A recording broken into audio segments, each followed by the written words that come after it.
Hi all, hi all. Right, bad news for the silver rod.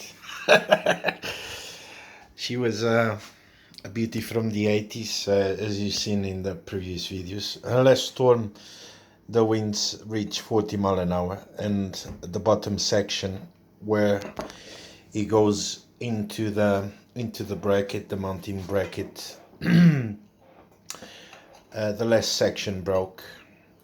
Maybe due to stress, because the old silver rods, they had a screw. You can see the screw on the top mount, attaching the top mount, locking in the last section.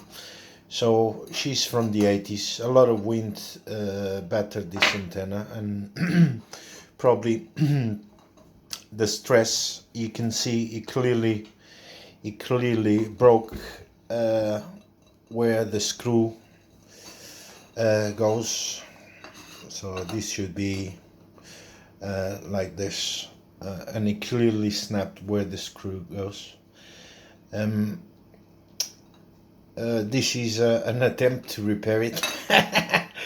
Since aluminium tube, I couldn't find the same. I'm sure that they sell the same. Is 25 mil. I'm sure that I could find aluminium tube, but the purpose of the repair is to give it a bit of strength and more resistance to stress.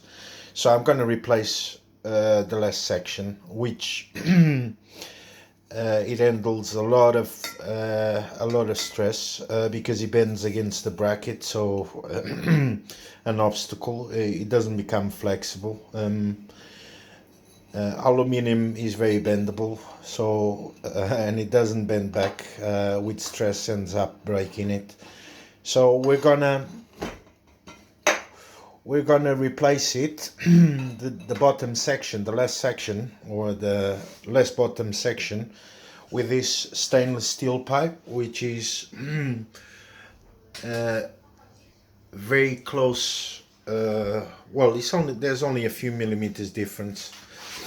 The stainless steel pipe was bought in B&Q. You can see it's 25 mil. You can find it on the hardware.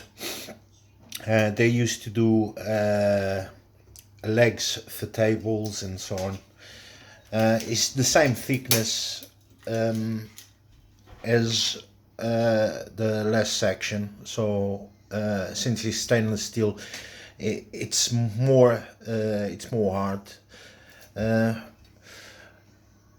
it's gonna end up the repair, I don't know. Maybe the tuning of the antenna is gonna change, maybe, because it's a different material. Instead of aluminium, it is stainless steel. But I hope you enjoyed the journey. I'm just gonna start repairing it. It broke off 2 days ago. I've got a T2LT made by me, Coyote style, replacing it at the moment. But I do enjoy the silver rod, because it can handle more wind. The T2LT is on a fiberglass mast in the same location where the silver rod was, but fiberglass masts, they're not very wind resistant. At least my one is very flimsy. So I'm gonna repair the silver rod. I'm gonna stop the video and join videos, and see what's the difference now that is repaired. Don't turn it off. See the rest of the video. And there she is. The last section in stainless steel.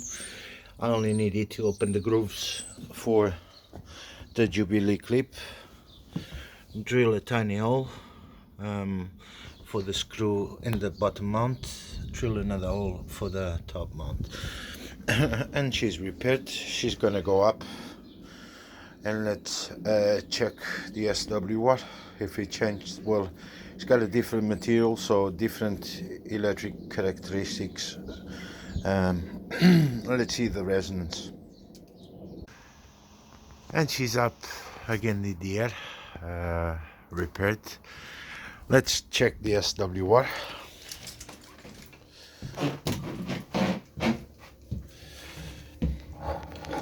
Right, I've got it on Nano VNA. She's 27,500. She's 1-to-1.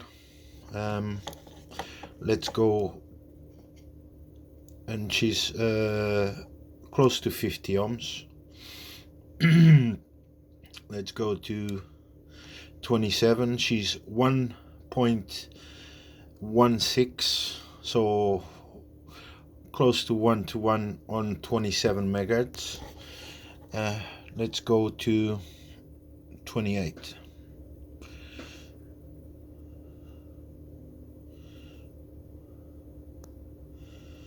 At 28, you can see the frequency in here. Above there's the ohms. In there's the SWR. 1.17, so 1-to-1, close to 1-to-1. She's doing the 40 channels on 1-to-1. So, you know, not bad for a cheap repair. What can you get? I love these antennas because they're very easy to repair. I hope you enjoy the video. I'll catch you guys later on. I usually do a video when I've got problems, so keep on watching the channel.